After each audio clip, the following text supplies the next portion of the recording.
Bonjour, dans cet exercice sur la tension alternative sinusoïdale, nous allons voir ce qu'il y avait lieu de faire pour cette évaluation.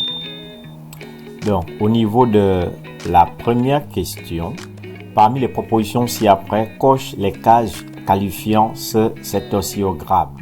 Donc, on veut savoir si l'oscillogramme est continu, alternatif, périodique, sinusoïdal, positif ou variable.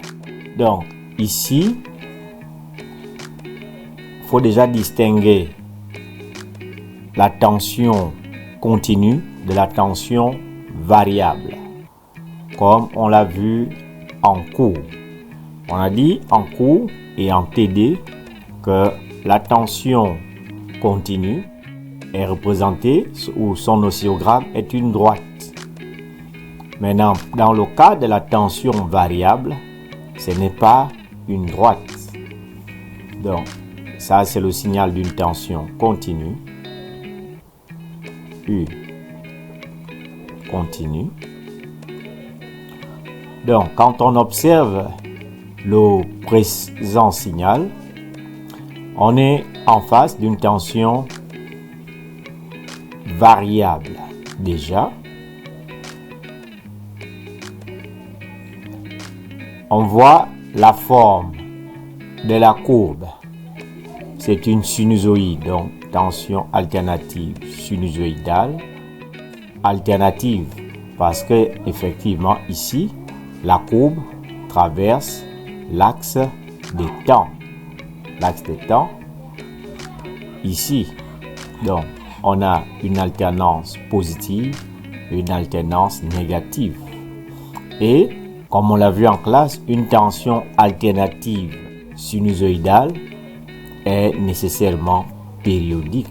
Et ça, on peut peut-être ne pas cocher périodique ici, mais juste en dessous, on demande c'est quoi une période pour nous remettre la puce à l'oreille. Dis ce qu'est une période. C'est quoi la période? La période, comme on l'a dit en cours, est la durée au bout de laquelle un phénomène se reproduit. Donc, c'est ça qu'on va écrire ici. La période désigne la durée au bout de laquelle un phénomène se reproduit. Un phénomène se reproduit.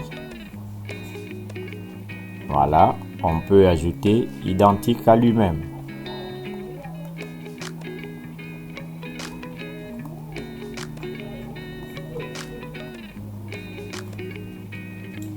Voilà. Donc, rien qu'en se basant sur cette définition, nous pouvons voir ici, rien que pour ce sommet, qu'il y a reproduction ici. On a une période, là, identique à lui-même, ou encore entre ces deux sommets. Donc, celui-là et celui-ci, il y a reproduction. Donc, si on se base sur le fait qu'il soit identique à lui-même, on prendra les alternances positives. Donc, on a défini la période. On demande maintenant de calculer la période T. En cours, on a dit que T, la période, est égale à quoi? Est égale à la sensibilité horizontale que multiplie X. Le balayage. On encadre ça. Application numérique.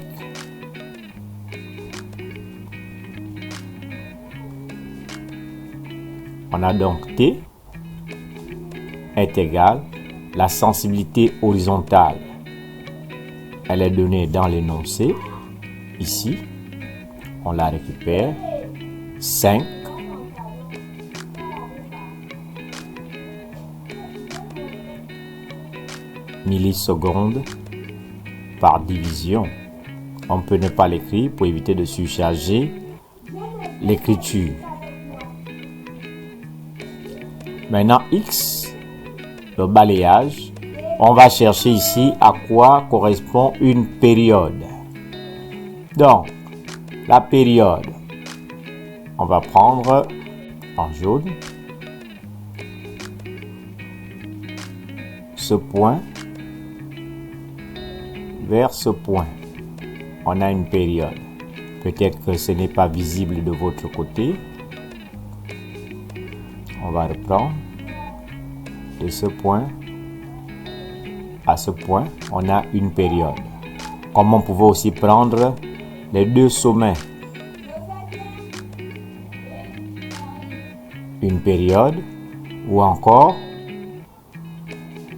pour les alternances positives, une période. X va correspondre à quoi? X va correspondre au nombre de divisions qui composent une période. On a donc ici, et la division, ici, on va les compter. Donc, on a ici un premier carreau. Donc, de là à là, on a déjà une division. Ensuite, 2 divisions, 3 divisions et pour finir, 4 divisions. Donc, pour faire une période, on a 4 carreaux, donc 4 divisions. Donc, on va multiplier la sensibilité horizontale par le nombre de divisions ici, 4 divisions. Et on trouve T est égal à 20 millisecondes. Voilà la période. Ensuite, la fréquence. On a défini que la fréquence était le nombre de fois en une seconde qu'un phénomène se reproduit. Et mathématiquement, la fréquence est l'inverse de la période. On va donc écrire la définition. La fréquence est le nombre de fois en une seconde qu'un phénomène se reproduit identique à lui-même. Qu'un phénomène se reproduit. Ensuite, on demande de calculer cette fréquence-là. On sait que la fréquence et la période sont deux grandeurs inversement proportionnelles. On a F, la fréquence, qui est égale à 1 sur T. Et dans cette relation, on doit veiller à ce que la fréquence, la période soit en secondes, ce qui nous permettra d'avoir la fréquence en Hertz. Donc, application numérique. F, la fréquence, est égale à 1 sur 20 millisecondes. 20 millisecondes, ça fait en secondes 0,020 secondes. Donc, ça fait ici 20, 10 puissance, moins 3 secondes. Et c'est ce calcul-là qu'il faut poser. Donc, on sort la calculatrice. On a donc ici 1 divisé par 20 fois 10 puissance moins 3 égale 50 Hz. Bien, on a terminé avec la fréquence. On va maintenant s'intéresser à la tension maximale. On va d'abord encadrer notre résultat. Là, on va le souligner plutôt. Voilà. Pour la tension maximale, on a U max à la sensibilité verticale fois le nombre de divisions pour atteindre le sommet. On encadre la relation et on va l'appliquer. U max est égale. La sensibilité horizontale, verticale, elle est donnée dans l'énoncé. 100 volts par division. Ça fait 100 volts par division multiplié par le nombre de divisions pour avoir U max. Et dans cette situation, on va regarder ici. Voilà, on va nettoyer un peu la courbe. On va prendre ici. Voilà. Donc là, pour atteindre l'amplitude,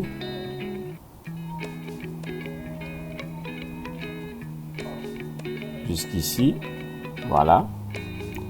On a combien de divisions? On a une division, deux divisions, trois divisions, plus un trait, une sous-division ici. Et on a dit en cours que un trait ici vaut 0,2. Donc,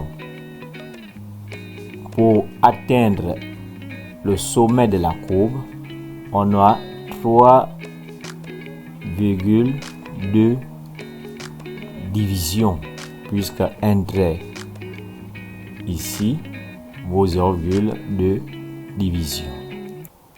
Donc, on a 3,2 divisions.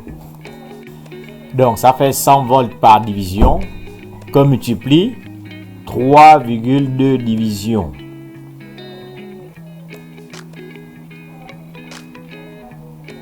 Ça fait donc U max est égal, on sort notre calculatrice, 100 fois 3,2. Ça fait 320 volts. Et voilà le résultat. Donc en général, pour cet exercice, comme on l'a fait sur l'ensemble des TD de classe, c'est juste déterminer le nombre de divisions. Et j'espère que pour cette capsule, vous avez compris comment on procède pour trouver le nombre de divisions. Je rappelle que chaque trait ici a une valeur de 0,2 divisions, que l'on soit sur l'horizontale ou sur la verticale. Donc voilà en somme ce qu'il fallait proposer comme correction pour cette évaluation. Je suis ouvert à des questions de compréhension si ce n'est pas toujours clair.